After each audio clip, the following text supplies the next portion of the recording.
ఛానల్ని లైక్ చేసి సబ్స్క్రైబ్ చేసుకోండి. అలాగే మీ విలువైన అభిప్రాయాన్ని కామెంట్ ద్వారా తెలపండి. Please subscribe and support my channel. Hi అండి, వెల్కమ్ టు అవర్ ఛానల్. నేను ఇప్పుడు చదివి వినిపించబోయే కథ మూగముత్యాలు పార్ట్ 6. పార్ట్ 5లో సారథిని ఆశ కేసులో అరెస్ట్ చేస్తారు, కోర్టులో నిలబెడతారు, వాదన జరుగుతూ ఉంటుంది. అందులో భాగంగా రేఖను కూడా విచారిస్తూ ఉంటారు. అప్పుడు మీరు సమాధానాలు చెప్పండి, క్లబ్లో 2-3 సార్లు డాన్స్ చేశారు కదూ అని రేఖను ప్రశ్నిస్తాడు లాయర్. 2-3 సార్లు ఏం కర్మ, 15 సార్లు చేశాను. My lord, please note this point అని చెప్తాడు. రేఖ కళ్ళు చిట్లించి చూసింది ప్లేడర్ వైపు. మై లార్డ్, ఈ ప్లేడర్ గారు క్లబ్లో నా డాన్స్ ఉన్న ప్రతిరోజు అక్కడే ఉండేవారు. వీరంతటి కళాపోషకులు. Please note this point also అని అంటుంది. ఏదో అడగబోతున్న ఫ్లేటర్ తడబడిపోతాడు. ఈ ఫ్లేటరు సినీ హీరో అయి ఉంటాడు గురు అని ప్రేక్షకుల నుంచి ఓ గొంతు వ్యంగ్యంగా నవ్వుతుంది. తర్వాత భాగంలోకి వెళ్దాం. చూడండి సస్రేఖ్ గారు, మీరు క్లబ్బుల్లో డాన్స్ చేశారు, అప్పుడప్పుడు త్రాగేవారు, 2-3 సార్లు మద్రాసులో గుర్రపందాలకు కూడా వెళ్ళారు, లండన్లో 6 నెలలు ఉన్నారు, హై క్లాస్ హోటల్లో ఉన్నారు మొన్నటి వరకు. వీటన్నిటికీ మీకు కావాల్సిన డబ్బు మీ స్నేహితులే ఇచ్చేవారు కదూ, మరెవరిస్తారు? My lord, please note this point. ఈమెకు కావాల్సిన ప్రతి పైసా స్నేహితుల నుంచే రాబట్టింది. మై లార్డ్, స్నేహితుల నుంచి నేను తీసుకున్నది డబ్బు మాత్రమే, వాళ్ళకి చెప్పి మరీ తీసుకున్నాను. ఫ్లేటర్ గారి లాగా అబద్ధాలని నిజాలని కోర్టులో అమ్మడానికి నేను ఎప్పుడూ డబ్బు తీసుకోలేదు, బ్రతకడానికి తీసుకున్నాను. మీకు శ్రీనివాస్ అనే స్నేహితుడు ఉన్నాడని విన్నాను, అతను మీకేమవుతాడో చెప్పగలరా? చెప్పలేను milord, please note this point.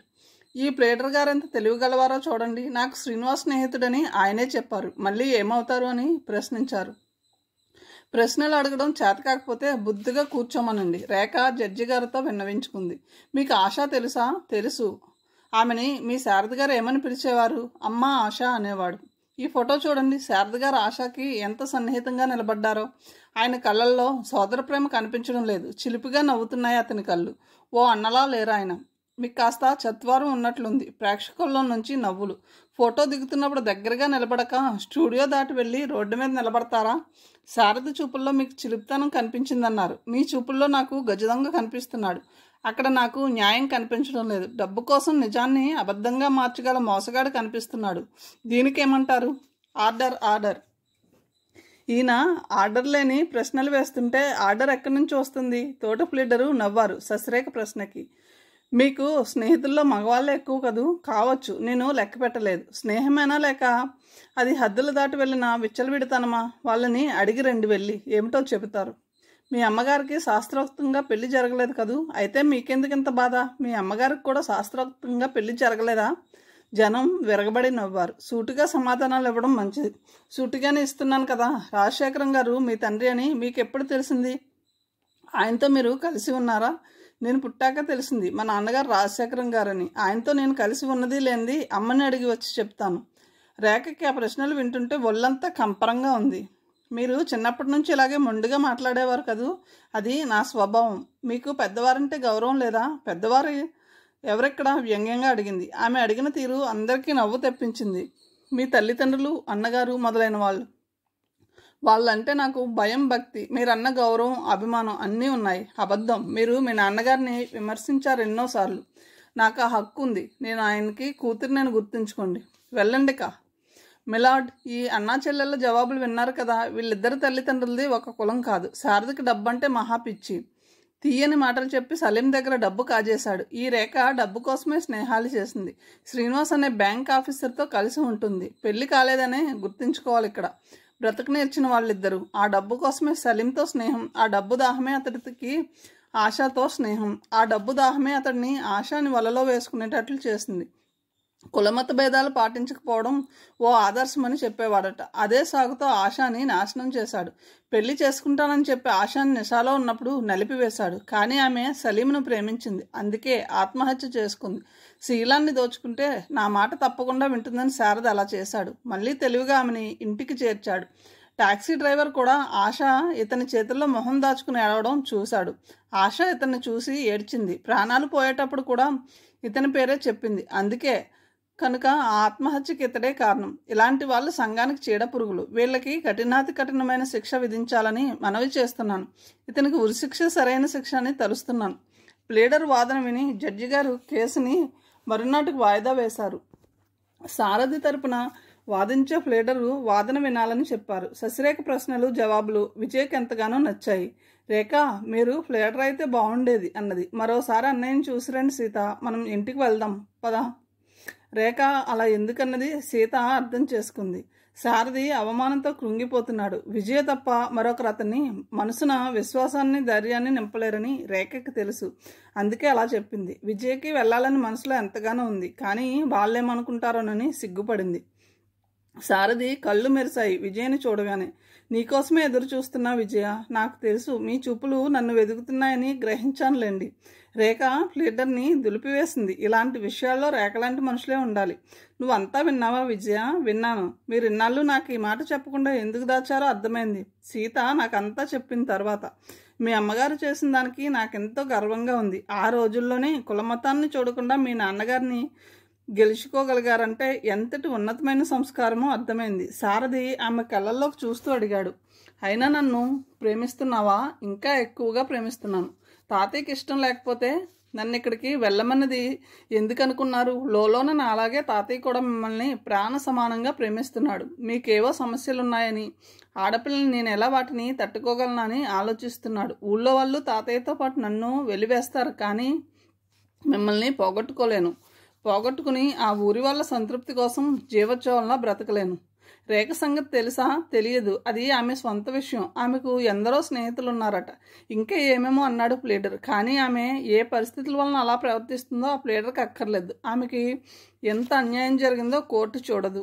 అధికారం చేతిలో ఉన్నదని రేఖని ఎలా అవమానించాడో ఆ ప్లేడరు. నాకే దుఃఖం ఆగలేదు. తోటి మనిషికి చేయగలిగితే కాస్త సాయం చేయాలి, లేకపోతే మౌనంగా ఉండాలి. అంతేగాని కీడు తలపెట్టకూడదు. నా అభిప్రాయం మాత్రం ఇది. రేఖని శ్రీనివాస్ చేసుకోడు. అతను అమెరికా వెళ్ళిపోతున్నట్ట. ఈ ప్రపంచంలో ఒక శ్రీనివాస్ అయినా ఉన్నది. రేఖకి అంతకు మించిన వాళ్ళే దొరుకుతారులేండి. ఒకవేళ నాకు ఈ జైల్లోనే జీవితం ముగిసిపోతే మీరెందుకలా నిరాశతో కృంగిపోతారు? నాకు ఆశ లేదు విజయ, నాకుంది. రేపు చూడండి మన ప్లేడరు ఎలా కేసు విచారిస్తాడో. కానీ నా మనసు అవమానంతో దహించుకుపోతుంది. అది సరే, కానీ నా ఈ ప్రశ్నకి జవాబు చెప్పండి. మీరు ఒకసారి మా ఇంటి దగ్గర పెళ్ళయిందని చెప్పారుగా, అది అబద్ధం కాదంటాను నేను. నిజమే, అబద్ధం కాదు. మరి మీ ఊహాసుందర ఎవరో చెప్తారా? నువ్వే. నా మనసున నువ్వు తప్ప మరెవ్వరూ లేరు. ఏది ఇలా చేతిలో చేయవేసి చెప్పండి. సారథి ఆమె చేతిలో చేయవేసి చెప్పాడు ఆ మాటనే మళ్ళీ. ఆమె ఊహలు పులకించిపోయాయి అతని స్పర్శతో. అతనికి ఆమెలోని ధైర్యం పొంగి తన గుండెల్లోకి ప్రవహిస్తుంది అనిపిస్తుంది. ఆ చేతిని పెదవులు కాంచుకుని ముద్దు పెట్టుకున్నాడు మృదువుగా. ఇక నన్ను వెళ్ళనివ్వండి. ఆమె చెక్కిళ్ళు రాగరంజితాలయ్యాయి. సారథి గుండెల్లో పెనుభూతంలో విరుచుకుపడుతున్న భయం, అవమానం తాలూకు భావాలు విజయ ప్రేమతో మంత్రించినట్లు మాయమైపోయాయి. వెళ్ళు విజయ, సీతకు కూడా ధైర్యం చెప్పు అన్నాడు. శశిరేఖ శ్రీనివాస్ రూమ్కి వెళ్ళింది. అతడు వచ్చాడేమోనని. తలుపులు తీసే ఉన్నాయి. ఆమె టేప్ రికార్డు కూడా అతని దగ్గరే ఉండిపోయింది. తీసుకువెళ్ళాలి. సీతకి కాస్త కాలక్షేపం అవుతుంది అనుకుంది. Hello darling. శ్రీనివాస్ రేఖ చేతిని అందుకున్నాడు సంతోషంగా. ఏమిటి చెప్పా చేయకుండా పారిపోయావు? జాన్సన్ లేడు, వాడికి బొంబేలో జాబ్ వచ్చింది, పెళ్ళి అని రాశాడు, వెళ్ళక తప్పలేదక. అలాగా, మరి ఇన్నాళ్ళు ఎందుకు ఉండిపోయావు? ఏమిటి వేళ లాయర్లా ప్రశ్నలు వేస్తున్నావు? మన పెళ్ళి ఎప్పుడు అసలు గుర్తుందా మాట? వచ్చే నెలలోని చెప్పానుగా రేఖ. సారథి జైల్లో ఉన్నాడు తెలుసా? రేఖ అతడిని పరీక్షగా చూస్తూ అడిగింది. ఎందుకని? అతను శ్రీరామచంద్రుడేమో. ఏ నేరం మీద జైలుకి వెళ్ళాడు? హేళనగా అడిగాడు. ఆశ చచ్చిపోయింది. రేఖ మరో మాట చెప్పింది జవాబు ఇవ్వకుండా. ఏమిటి, ఆశ చచ్చిపోయిందా? అతడు ఆశ్చర్యంగా చూశాడు. ఎందుకో తెలుసా? ఏమైనా జబ్బు చేసిందా హఠాత్తుగా? ఎవరో అమ్మాయిని బలాత్కరించారు. ఆ అవమానాన్ని భరించలేక వాళ్ళ మేడపై నుంచి దూకి చనిపోయింది. పోతూ పోతూ పేరు కూడా చెప్పిందట. ఎవరి పేరు చెప్పింది? మీ అన్నయ్యది కాదు కదా? అతడు తాపీగా అడిగాడు. కరెక్ట్. నువ్వెలా ఊహించావు? బ్యాంక్ ఆఫీసర్ని డార్లింగ్. ఆ మాత్రం ఊహించలేనా? ఆశని నాశనం చేసింది మా అన్నయ్య అంటావా? ఏమిటి శారదన్నయ్య అంటున్నావు? ఏం అనకూడదా? రేఖ కావాలనే అలానంది. ఎందుకో ఈ ప్రేమ. ఏమైనా డబ్బిస్తానన్నాడా? నాకెందుకు ఇంకా డబ్బు? నీది నాది కదా. నీ అకౌంట్లో ఎంత ఉంది రేఖ? హఠాత్తుగా మరో విషయం పైకి దూకాడు అతడు. ఓ 70,000 ఉంటాయి. ఏం, ఎందుకు? ఎక్కడిది నీకంత డబ్బు? సీత డబ్బు అది. కానీ నా పేరిట బ్యాంకులో వేసింది. అతడు సిగరెట్ వెలిగించుకుని అన్నాడు. నీకోసం ఓ నెక్లెస్ తెచ్చాను రేఖ. నాకు నగలంటే ఇష్టం లేదని నీకు తెలుసుగా. కానీ నాకు ఇష్టం కదా, నా డార్లింగ్ మెల్ల నెక్లెస్ లేకపోతే నాకు నామోషి కాదు. 2 పట్టు చీరలు కూడా తెచ్చాను, పెళ్ళికి కావాలి కదా మరి. అతడు లేచి వెళ్ళి ప్యాకెట్స్ తెచ్చి చూపించాడు. రేఖ మెల్ల పెట్టి మార్వలస్, బ్యూటిఫుల్ అంటూ చెక్కులపై ముద్దు పెట్టుకున్నాడు. నువ్వు పూర్వజన్మలో అప్సరస్వై ఉంటావు రేఖ. రేఖ నెక్లెస్ తీసి పెట్టెలో పెట్టేసింది. ఏం కావాలి నీకు? నెమ్మదిగా అడిగింది. నాకేం కావాలి రేఖ? నువ్వు తప్ప నాకు కావాల్సింది ప్రపంచంలో మరొకటి లేదు. నాకు పొగడ్తలంటే అసహ్యం శ్రీనివాస్. నువ్వు నన్ను ఎప్పుడు ఓడిస్తావు డియర్. నీతో జీవితాంతం ఎలా వేగాలో తెలియడం లేదు. అతడు భయాన్ని నటించాడు. ఓ కొత్త మోడల్ కారు ఒకటి బేరానికి వచ్చింది, కొనమంటావా అడిగాడు అతను. నాకు ఇప్పుడు కారుల్లో తిరగాలన్న సరదా లేదు. మరీ ముస్లింలా మాట్లాడకు శశి. ఓ 25,000 నువ్విస్తే నా నుంచి పైసా రాదు నీకు. రేఖ ఖండితంగా చెప్పివేసింది. మరీ ఇంత కోపం అయితే భరించలేని శశి. అయితే ఆశా కేసు తేలనివ్వు అన్నదామే మనసు మార్చుకుని. ఆశాను గుర్తు చేసి మళ్ళీ మూడ్ పాడు చేశావు. అలాంటి గొడవలు వింటే నాకు ఎందుకో భయం డియర్. ఉండు, బాంబే నుంచి ఫారిన్ సరుకు తెచ్చాను, ఓ 2 పెగ్గలు తాగుదాం. నేను ఇప్పుడు తాగడం మానేశాను. వాట్? ఏమిటలా మారిపోయావు రేఖ? ఏం నీకు బాధగా ఉందా? నువ్వు అసలు నాకు అర్థం కావడం లేదు రేఖ. టక్కున నోరు మూసేస్తున్నావు. నువ్వు అమెరికా వెళ్తున్నావన్న దిగులు, అందుకే అన్నీ మానేసి ఏడుస్తూ కూర్చుంటానిక శీతలా. రేఖ నవ్వలేదు. ఇదెవరు చెప్పారు నీకు?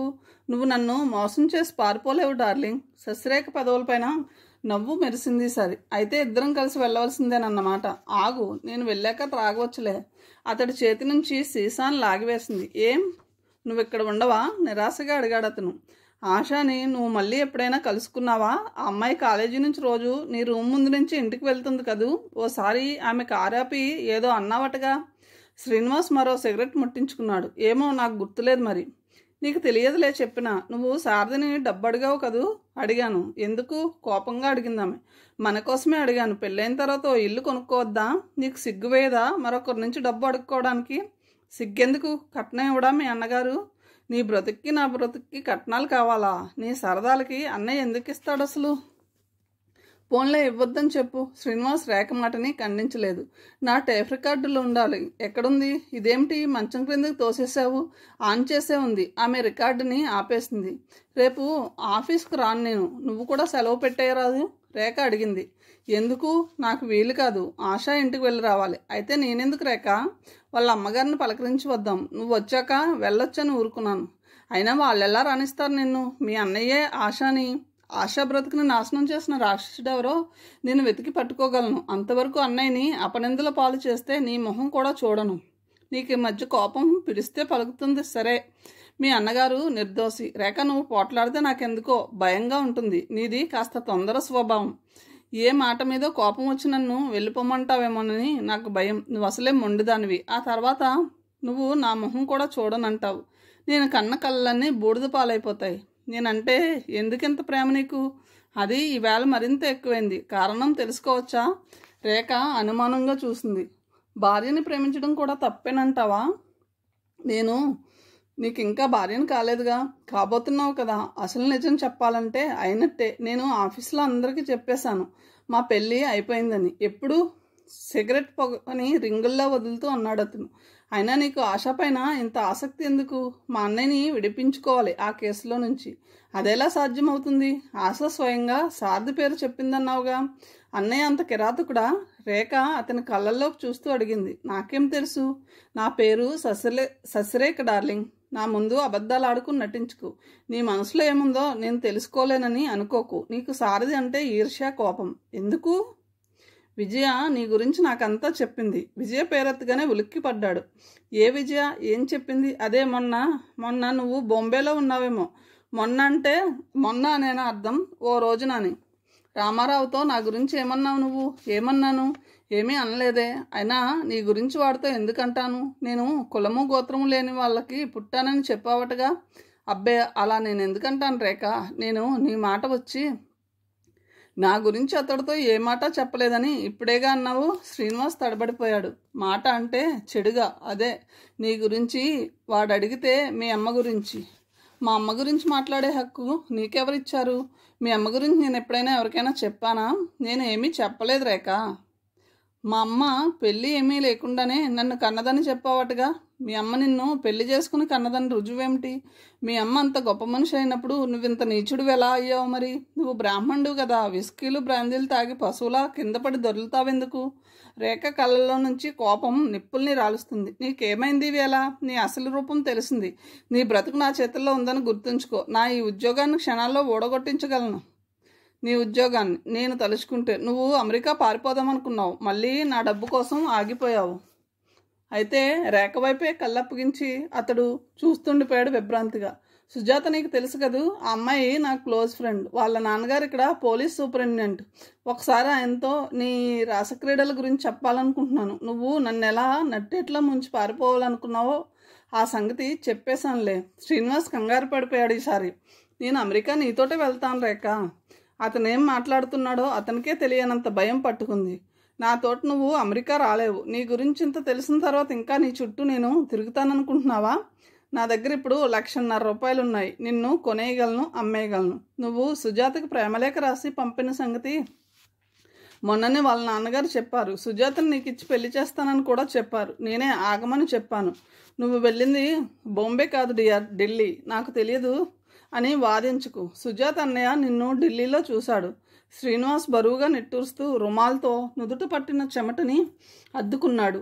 నువ్వు ఢిల్లీ ఎందుకు వెళ్ళావు? అమెరికాలో ఉద్యోగం దొరికింది, ఇంటర్వ్యూకి వెళ్ళాను. మరి నాతో చెప్పి వెళ్ళలేదే? వచ్చాక చెప్దామనుకున్నాను రేఖ. రేఖ అనకు, రేఖ గారు అను. వచ్చాక చెప్పవా? మర్చిపోయాను. అతడు మాటల కోసం వెతుకుతున్నాడు. బాంబే వెళ్ళడం మూలన రేఖ నన్ను విసిగించుకు. జరిగిందేదో జరిగిపోయింది. నిన్ను మోసం చేయాలని నేను ఎప్పుడూ అనుకోలేదు. కాస్త కోపం తగ్గించి నేను చెప్పేది విను. నీకు మన అమెరికా ప్రయాణం సర్ప్రైజ్లా చెబుదామని ఆగిపోయాను. నువ్వేమో అపార్థం చేసుకున్నావు. నీకోసం నెక్లెస్ చీరలు ఎందుకు తెచ్చాను? మరి నాకు డబ్బుందని తెలిసి వల వేయాలనుకున్నావు. అతడు నవ్వాడు. నువ్వు నిజంగా పిచ్చిదానివి రేఖ.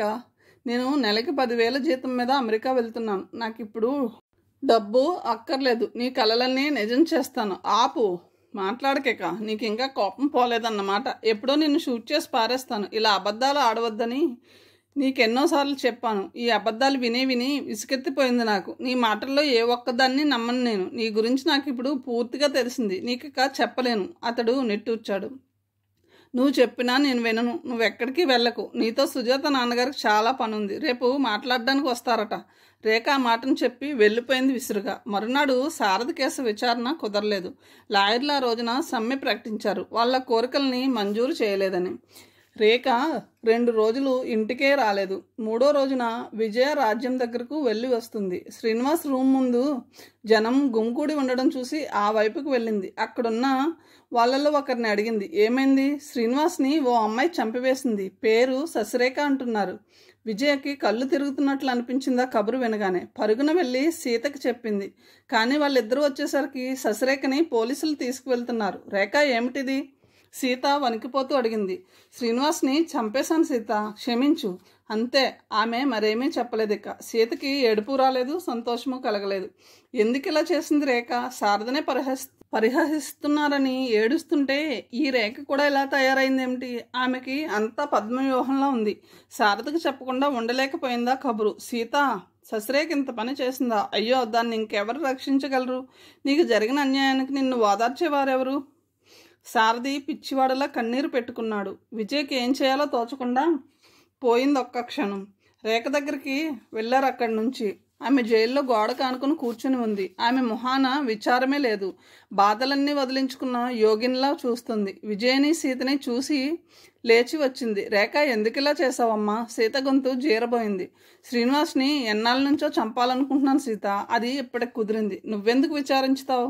కానీ నేనేమీ బాధపడడం లేదు. నేనంతా ప్లీడర్ గారికి చెప్పేశానులే. కోర్టులో తేలిపోతుంది ఎందుకు చంపింది. నా కోసం మీరేమీ బాధపడకండి. చివరిలో ఆమె గొంతు సన్నగా వణికింది. పోనీ కారణం చెప్పు రేఖ. సీత మళ్ళీ అడిగింది. కారణం చెప్తే నువ్వు మూర్ఛపోతావు. కానీ మనుషుల్ని చంపితే సమస్యలు పోవమ్మా, ఇంకా ఎక్కువ అవుతాయి. తెలిసే చంపేశాను. కొందరు చస్తే కానీ శాంతి లభించదు. కంసుడు మహారాజు, వాడు చచ్చిన తర్వాత కానీ జనం సుఖపడలేదు. కానీ నిన్నిప్పుడు ఎవరు రక్షించగలరు? నన్ను నేనే రక్షించుకోగలను. నీకు ఆ భయం వద్దు సీత. అన్నయ్యకి తెలిసిందా ఈ కబురు? ఆమె కళ్ళల్లో నీళ్లు. సీత తల ఊపింది. ఏమన్నాడు? ఏడ్చాడు. శశిరేఖ గుండెల్లో గూడు కట్టుకున్న దుఃఖం ఒక్కసారే జలజలా పొంగి వచ్చింది. మౌనంగా కళ్ళు తుడుచుకుంది. నా మూలన అన్నయ్య చాలా కష్టాలు అనుభవించుతున్నాడు. రేఖ గొంతులో దుఃఖం గరగరలాడుతూనే ఉంది. ఇంకా మీరికి వెళ్ళండి. రేఖ మాట్లాడలేకపోయింది. ప్లీడర్ దగ్గరికి వెళ్తాను. వద్దు సీత, నేను అన్నయ్య కేసు వాదించే ప్లీడర్ గారికి చెప్పాను. అంతా ఆయనే చూసుకుంటారు. అన్ని ప్రయత్నాలు నీవే చేసుకున్నావన్నమాట. మరి అన్నయ్య లేడుగా ఇంట్లో. రేఖ నవ్వింది విరక్తిగా. సీత, విజయ భారంగా విశ్వసించారు. వెళ్ళిపోతూ సీత తల్లికి ఉత్తరం రాసింది. శ్రీనివాస్ మరణం గురించి తెలియబరుస్తూ. అరుంధతమ్మ గారు క్షణాల మీద సిద్ధమై హైదరాబాద్ చేరుకుంది. కూతుర్ని కౌగిలించుకుని గుండెలు ద్రవించేటట్టు ఏడ్చింది. సీతకి దుఃఖం ఆగలేదు. తల్లి పడుతున్న ఆవేదన చూసి. ఆమెకు శ్రీనివాస్ వ్యసనాలకి బానిసని అప్పటి వరకు తెలియదు. ఆమెకు మనసులో శారదకి చేసిన అన్యాయం పెనుభూతంలా నిలబడింది. కానీ పైకి చెప్పుకోలేకపోయింది పశ్చాత్తాపాన్ని. నా బంగారు తల్లికి భగవంతుడి రాత రాస్తాడని కలలో కూడా అనుకోలేదమ్మా అంటూ ఆ రోజంతా ఏడుస్తూనే ఉంది. సీతకి మనసంతా మోగపోయినట్లుంది. శ్రీనివాస్తో ఆమెకి ఏ విధమైన అనుబంధము ఏర్పడలేదు. పెళ్లి అయిన తర్వాత కూడా అతడు ఆమెతో పట్టుమని 10 రోజులైనా కలిసి ఉండి ఎరగడు. అందుకే ఆమెకు శ్రీనివాస్ ఓ పీడకల్లా కనిపిస్తున్నాడు. భవిష్యత్తు తలుచుకుని ఆమె ఊహలు వణికిపోయాయి. జరిగింది తలుచుకుని విచిత్రమైన ఆవేదనతో మోగబోయాయి. కాలం స్తంభించిపోయినట్లుంది ఆమెకు. సారథి జీవితాన సప్తస్వరాలు సమ్మేళనమై సంగీత మాలాపించినట్లు నేను, రేఖ, విజయ, తాతయ్య గారు, శ్రీనివాస్, సలీం అందరం కలిసి చీకటి వెలుగుల్ని నింపుతున్నాం. ఎంత విషాదం వాడి గుండెల్ని కోసివేస్తుందో. రేఖలోని స్వేచ్ఛ, శ్రీనివాస్తో ఆమె అనుబంధం అన్నయ్యని ముంచివేశాయి. ఆశా మరణం చీకటిలోకి త్రోసివేసింది. వాడి జీవితంలో విషాద సంగీతమే రాసిపెట్టి ఉందా? సీత గుండెలు సారథి కోసం పరితపించిపోయాయి. రేఖను తలుచుకుని జాలిపడ్డాయి. ఆశాను గుర్తు తెచ్చుకుని కన్నీరు పెట్టుకున్నాయి. తన జీవితంలోని సంఘటనలు ఆమెను శిలా విగ్రహంలా మార్చివేశాయి. విజయ్కి ఆమె మౌనం చూస్తుంటే భయం వేసింది. కిటికీ ప్రక్కన నిలబడి శూన్యంలోకి చూస్తున్న ఆమె కళ్ళల్లో జీవితం పైన రవ్వంతైనా ఆసక్తి కనిపించలేదు ఆమెకు. సీత పిచ్చిదైపోదు కదా విజయ మనసులో అనుకుంది. ఆ రోజున శశిరేఖ కేసు విచారణ. సీత విజయ గుండెల్ని అరచేతిలో పెట్టుకుని వెళ్లారు. ఆశా తరపున వాదించే ప్లేడరు శశిరేఖని బోనులోనికి పిలిపించాడు. ఆమె ముఖాన భయం లేదు, బాధ లేదు, సంతోషం లేదు. ఏదో విలువైన దాన్ని సాధించిన తృప్తి మెరుస్తున్నప్పుడు కళ్ళల్లో. కానీ ఆ మెరుపు ఆ మొహాన్ని ఏమంత కాంతిని విరజిమ్మడం లేదు. సత్యమే చెబుతానని ప్రమాణం చేసింది. లాయరు ప్రశ్నలు ప్రారంభించాడు. మీ పేరు? శశిరేఖ. రాజశేఖరం గారు మీ తండ్రి గారు అన్నమాట నిజమేనా? నిజమే. ఆయన బ్రాహ్మలేమో ఏమో ఏమిటి, అగ్నిహోత్రుడు లాంటి బ్రాహ్మణుడు ఆయన. శశిరేఖ కంటాన రవ్వంత కోపం. మీ అమ్మగారి పేరు రజియానా, రాజ్యలక్ష్మ? రెండూను. వివరంగా చెప్పగలరా? అబ్దుల్ దాదా అమ్మని రజియా అని పిలిచేవాడు. నాన్నగారు రాజ్యలక్ష్మి అని పిలిచేవారు. అంటే మీ అమ్మగారు ముస్లిం అన్నమాట. మరి మీ నాన్నగారు ఆమెని ఏ మత సిద్ధాంతాల ప్రకారం పెళ్లి చేసుకున్నారు? మానవత్వం అన్న మత సిద్ధాంతాన్ని పాటించి చేసుకున్నారు. కానీ అది పెళ్లి అని ఎవరైనా అంగీకరించారా? మనుషులైన వాళ్ళంతా అంగీకరించారు. అయినా ఈ ప్రశ్న మీకు అనవసరం. సారథి మీ అన్నగారని మీకెప్పుడు తెలిసింది? నాకు జ్ఞానం తెలిసినప్పటి నుంచి. మరి అతని దగ్గరికి ఎందుకు వెళ్ళలేదు? మీ అమ్మగారు పోయినప్పుడు వెళ్ళాను, కానీ అరుంధతమ్మ గారు నన్ను వెళ్ళగొట్టింది. సారథికి నేను బిచ్చగతినని చెప్పింది. సీత ఆ మాట విని కొయ్యబారిపోయింది. హాస్టల్లో ఉన్నప్పుడు మీరు మీ అన్నగారికి లెటర్ రాసి తెలిపవచ్చు కదా. అప్పటికే నేను కొన్ని నియమాలను దాటి వెళ్ళిపోయాను. అన్నయ్యకి ఓ చెల్లెలు ఉందని తెలియపరచడం నాకు ఇష్టం లేకపోయింది. మీకున్న బాయ్ ఫ్రెండ్స్లో సూర్యం మిమ్మల్ని నాశనం చేశాడు కదూ, అది మీకు అనవసరం. రాజారావు మిమ్మల్ని పెళ్లాడతానని చెప్పి పారిపోయాడు. ఇంకా ఎవరి గురించి అయినా అడగాల? నా చరిత్ర మంచిది కాదని అందరికీ తెలుసు, అందుకు కారణమూ తెలుసు. కానీ నా కోసం ఏడ్చే వాళ్ళు ఎవ్వరూ లేరు. అదే నాకు ఆనందం. ఈ వివరాలు మీకు అనవసరం, మాకు అవసరం. వీటిని బట్టే మీ స్వభావాన్ని నిర్ణయిస్తాం. మీ స్వభావమే ఈనాడు ఓ మంచి మనిషిని హత్య చేసింది. శ్రీనివాస్ మంచి మనిషి అని మీకెలా తెలుసు? అసలు మీకు శ్రీనివాస్ గురించి ఏమీ తెలియదు. లాయరు పరిశీలనగా ఆమె కళ్ళలోకే చూస్తూ అన్నాడు. నాకంతా తెలుసు. అతను అబద్ధాల పుట్ట. పెళ్ళైనా కాలేదని చెప్పాడు. అదిగో అక్కడ తల వంచుకుని కూర్చుని చూడండి, ఆమె పేరు సీత, శ్రీనివాస్ భార్య. సీత ఉలిక్కిపడింది. రేఖకి తెలిసిపోయిందా ఈ రహస్యం? ఆమె పెదవులు గొనికాయి. ఆమె మీకేమవుతారు? అక్కయ్య. మరి అక్క భర్తనే మీరు వలిచి పెళ్లి చేసుకోవాలనుకున్నారు ఎందుకు? శ్రీనివాస్ నాకు చెప్పలేదు సీత గురించి. అమాయకుల్లా నా జీవితంలో ప్రవేశించాడు. పెళ్లి వరకు వెళ్ళిన తర్వాత సీత గురించి తెలిసింది. ఓ రోజున నిషాలో సీత పేరు చెప్పాడు. ఏలూరు వెళ్ళి అంతా తెలుసుకున్నాను. కానీ తెలియనట్టు నటించాను. అంటే సీతను కూడా చంపుదామనుకున్నారా? కాదు, సీతకు జరిగిన అన్యాయం నుంచి రక్షించాలనుకున్నాను. శ్రీనివాస్కి చెప్పాను సీతను తీసుకురమ్మని. మీ భవిష్యత్తును మీరే నాశనం చేసుకున్నారా? కారణం నాకు భవిష్యత్తే లేదని తెలిసింది కనుక. కాదు, మీరు శ్రీనివాస్ డబ్బు చూసి ఆశపడ్డారు. సీతని మీరు విమర్శించేవారు. పల్లెటూరు గంగిరెద్దని నవ్వేవారు. శారదను కూడా విమర్శించేదాన్ని, అసహించుకునేదాన్ని. కానీ అదంతా నటన. శారది నా దగ్గరికి రావడం నాకేమాత్రమూ ఇష్టం లేదు. నా వలన అతని జీవితం నాశనమైపోవడం భరించలేకపోయాను. ఎలాగైనా అన్నయ్యని దూరం చేసుకోవాలని అలా ప్రవర్తించాను. సీత పక్కన నిలబడ్డానికి కూడా అర్హత లేని మనిషిని. అందుకే ఆమెను నా నుంచి వేరు చేయడానికి ప్రయత్నించాను. ససిరేఖ కంఠం వణికిపోయింది బాధతో. సీత కళ్ళ నిండుగా అశ్రుబిందువులే. రేఖ, ఎందుకమ్మా నా పైన ఇంత ప్రేమ నీకు? అన్నయ్య కోసం నీ గుండెల్లో ఇంత ఆవేదన, అనురాగం ఉన్నాయని తెలుసుకోలేకపోయాం. సీత మనసుని వాదార్చింది. మరి మీరింకా శ్రీనివాస్ చుట్టూ ఎందుకు తిరిగేవారు? మీకు శీలం విలువ తెలియదా? డబ్బే మీకు ప్రాణం కదూ. మీరు ఇప్పుడు ఆ డబ్బు కోసమే నన్ను ఎలా ప్రశ్నిస్తున్నారని గుర్తుంచుకోండి. కోర్టులో ఉన్నవారంతా నవ్వారు. డబ్బు కోసమే మీరు శ్రీనివాస్ని చంపారు. కాదు, వాడో వంచకుడు, అందుకే చంపాను. వంచకుడని తెలిసి మీరెందుకు మళ్ళీ మళ్ళీ వెళ్ళారు అతని దగ్గరికి? నాకు అతని సంగతి పూర్తిగా తెలిసింది ఓ నెల రోజుల క్రిందట.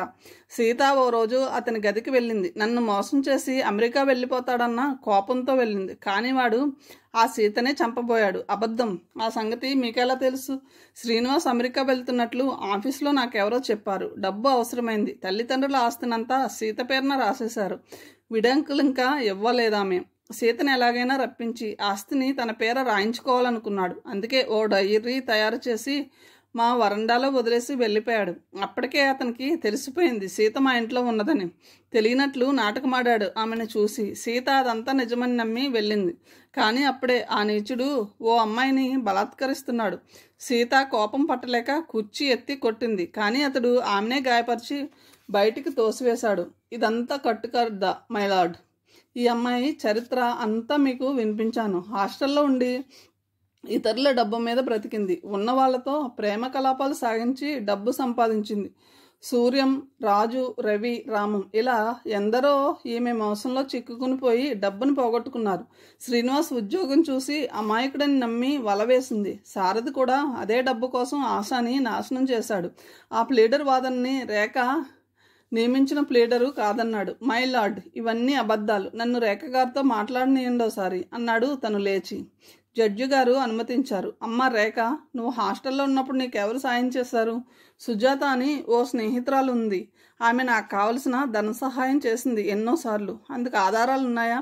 సుజాత పోలీస్ సూపరింటెండెంట్ గారు అమ్మాయి. అదిగో సీత పక్కన కూర్చుంది, అడగండి. సుజాత లేచి నిలబడి చేశానని చెప్పింది. మరి సూర్యాన్ని, రవిని, రామాన్ని వీళ్ళని ఎందుకు నీ జీవితంలోకి రానిచ్చావమ్మా? నేను ఓ మనిషినే, నాకు కోరికలున్నాయి. ఓ ఆడపిల్లలా సూర్యాన్ని ప్రేమించాను. నా జీవితానికి ఓ ఆధారంగా నిలబడతాడని కలలు కన్నాను. కానీ మోసపోయాను. ఒంటరిగా ఉండలేక నా మనసు ఏడ్చేది, భయంతో వణికిపోయేది. రాజు పరిచయం అయ్యాడు తర్వాత. ఓసారి ఎదురైన దుఃఖం నన్ను హెచ్చరించింది. కానీ మనసు ఏకాగ్రగా బ్రతకలేక మళ్ళీ పిచ్చిగా వలయంలో బంధించబడింది. అది విఫలమైపోయింది. ఆ తర్వాత మొండిగా తయారైంది. మరి శ్రీనివాస్ని ఎలా నమ్మావమ్మా? ఒక విధంగా నా మనసు ఆ విశృంఖలతని నాగరికతగా ఆరాధించడం మొదలెట్టింది. హై క్లాస్ సొసైటీలో డబ్బుకున్న విలువ నన్ను ఆకర్షించింది. నాకెవ్వరూ లేరు. అమ్మ లేదు, నాన్న అసలు చూడలేదు. అన్నయ్య ఉన్నా వెళ్ళలేను. మంచి చెడు చెప్పేవాళ్లే నాకు కరువయ్యారు. ఆకలి తీరక కొన్నాళ్ళు చిన్న చిన్న దొంగతనాలు చేశాను. నా క్లాసు వాళ్ళ సంచుల్లో నుంచి పెన్నులు తీసుకున్నాను దొంగతనంగా. డబ్బులు తీసుకున్నాను. వాళ్ళ పుస్తకాలను కూడా దొంగిలించి అమ్ముకున్నాను. ఓసారి మా మాస్టారి కోటులో నుంచి 50 రూపాయలు కొట్టేశాను. అందరూ మంచి మంచి బట్టలు వేసుకుని వచ్చేవాళ్ళు. చక్కని పెన్నులతో రాసేవాళ్ళు. సినిమాలు చూసేవాళ్ళు. సర్కస్లకు వెళ్ళేవాళ్ళు. సెలవుల్లో అమ్మా నాన్నలతో విహారయాత్రలకు వెళ్ళేవాళ్ళు. ఆ కబుర్లన్నీ నాకు చెప్పేవాళ్ళు. నా గుండెలు మండిపోయేవి. కోపం పట్టలేక గదిలో చీకట్లో కూర్చుని గుండెలు పగిలిపోయేటట్టు ఏడ్చేదాన్ని. నేను ఓ అనాథ శరణాలయంలో ఉండేదాన్ని. అది నరకం. కడుపు నిండా తిండి పెట్టేవారు కాదు. 2 జతల బట్టలు, సంవత్సరం మీద చిన్న పెన్సిలే. లెక్కల మాస్టర్తో దెబ్బలు తిన్నాను ఎన్నోసార్లు. లేదని చెప్పడానికే అభిమానం అడ్డు వచ్చేది. ఓ రోజున ఓ రోజున ఆకలితో కళ్ళు తిరిగిపోయాయి. హాస్టల్లో పొద్దున్నే ఏమీ పెట్టేవారు కాదు. క్లాస్లో పడిపోయాను. లేచాక నన్ను అందరూ జాలిగా చూస్తుంటే భరించలేకపోయాను. ఎవరైనా పాపం రేఖ చాలా పేదపిల్ల అంటే విరుచుకుపడేదాన్ని. అక్కడి నుంచి ఉన్న వాళ్ళతో స్నేహాలు మొదలుపెట్టాను. డాన్సులు నేర్చుకున్నాను. క్లబ్బులకు వెళ్ళేదాన్ని వాళ్ళతో. నేనెంతో ఉన్నదానిలా ప్రవర్తించేదాన్ని. నా స్నేహం కోసం మగవాళ్ళెందరో పడి చచ్చేవాళ్ళు. నా అందం నాలో మరింత ఆహాన్ని పెంచింది. కానీ సుజాత ట్రాన్స్ఫర్ అయ్యి వెళ్తూ నన్ను కోప్పడింది. నా మనసు పూర్తిగా నాగరికత నిషాలో మునిగిపోయింది. అప్పటికి సుజాతని సహాయం అడగడం మానేవేశాను. అప్పటికే ఈ నరకంలో నేను ఎన్నో పోగొట్టుకున్నాను. అన్నయ్య వచ్చాడప్పుడు. వాడిని చూసి నా మనసు ఏడ్చింది. ఇన్నాళ్ళు రానందుకు కోపం తెచ్చుకుంది. కానీ అన్నయ్య పెళ్లి నా మూలానే ఆగిపోయింది. నేను నీతిలేని చెల్లెలనని అరుంధతం గారు అందరికీ చెప్తానన్నది. ఆమె నా గురించి తెలుసుకుంటూనే ఉందట. నా పేరు చెబితేనే వాడి పెళ్ళి ఆగిపోయింది. నాతో బ్రతికితే అన్నయ్యకి భవిష్యత్తు ఉండదని తెలిసి మనసుని చంపుకున్నాను. మరింత విచ్చలవిడిగా ప్రవర్తించాను. ఆ నాటకంలోకే శ్రీనివాస్ వచ్చాడు. అన్నయ్యకి నేనంటే అసహ్యం వేసి వెళ్ళిపోతాడని శ్రీనివాస్ను ప్రేమించడం మొదలెట్టాను. అతను నన్ను నమ్మించాడు. పెళ్లి చేసుకుందామని చెప్పాడు. కానీ కొన్నాళ్ళకి అతడు మా సీతని మోసం చేసిన భర్త అని తెలిసింది. మైలార్డ్, నేను ఒకసారి రేఖ గారిని ప్రశ్నించడానికి అనుమతి ఇప్పించాలి. జడ్జి అంగీకరించాడు. ఆశ తరపున వాదించే లాయరు రేఖ ముందుకు వచ్చి నిలబడ్డాడు. మీకు శ్రీనివాస్ గారు సీత భర్త అని ఎలా తెలిసింది? ఓ స్నేహితుడి ద్వారా తెలిసింది.